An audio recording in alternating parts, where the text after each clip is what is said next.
Understanding the recombinant DNA technology. So, restriction endonucleases are the bacterial enzymes used to cut the DNA of interest from any source in a sequence specific manner. So, they cut the DNA in a sequence specific manner. So, restriction endonucleases,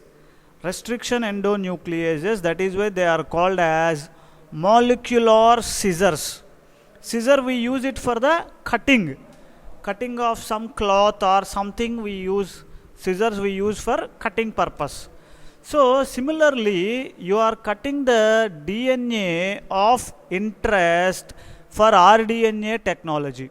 So, that is the reason restriction endonucleases are called as molecular scissors.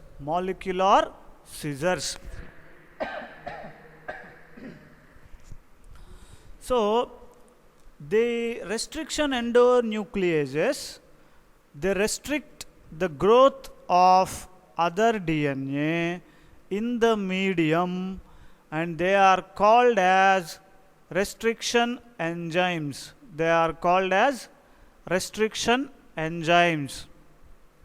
So, restriction endonucleases, they restrict the growth of other DNA in the medium. So, they are called as restriction enzymes. So, restriction endonucleases also called as molecular scissors. And why they are called restriction endonucleases? Because they restrict the growth of other DNA in the medium. So, when you are growing bacteria in a culture medium, the bacteria does not allow the growth of other DNAs. It will allow the growth of only the bacterial DNA. So, this is possible because why the DNA is not allowing the growth of other DNA? Because bacteria is having some enzymes. Those enzymes are called as restriction endonucleases, or they are also called as restriction enzymes. Because these enzymes are restricting the growth of other DNA, they are called as restriction enzymes. Remember, bacteria is having these enzymes, so they are called as restriction enzymes because they are restricting the DNA, and they are also called as molecular scissors. They do not restrict the growth of their own DNA. So, these enzymes that are present in the bacteria are not restricting the growth of their own DNA, but they are restricting the growth of other species DNA. That is why they are called as restriction enzymes. So, these enzymes actually they are protecting the DNA. So, restriction enzymes are present in bacteria and they are protecting the bacterial DNA. So, restriction endonucleases, they do not restrict the growth of their own DNA because the target sequences are methylated and are not recognized by restriction endonucleases.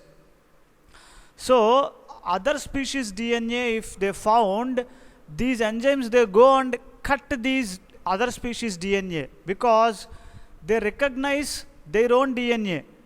They don't recognize the other species DNA because the other species DNA are not methylated, or some signal which is required for the restriction enzyme not to act is not there on the other species DNA.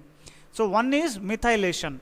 So, because methylation is not present in other species DNA, these enzymes will go and cut those DNA and they only protect the bacterial DNA. So, that is what restriction endonucleases significance, importance. So, examples for some restriction endonucleases I have mentioned here. For example, you take EcoR1. So, see EcoR1. Why this EcoR1? What is this EcoR1? See, EcoR1, first E letter, first capital letter E refers to the genus. So, what genus it belongs to? CO, Eco, Co we have written in small letters. That refers to the species.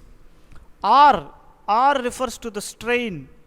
EcoR1, 1 refers to the order. So, this is a name of one restriction endonuclease which we use for rDNA technology.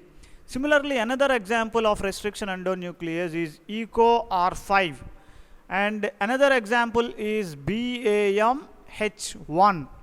Okay, so EcoR1, what is the genus? E for Escherichia, species Co, Escherichia coli.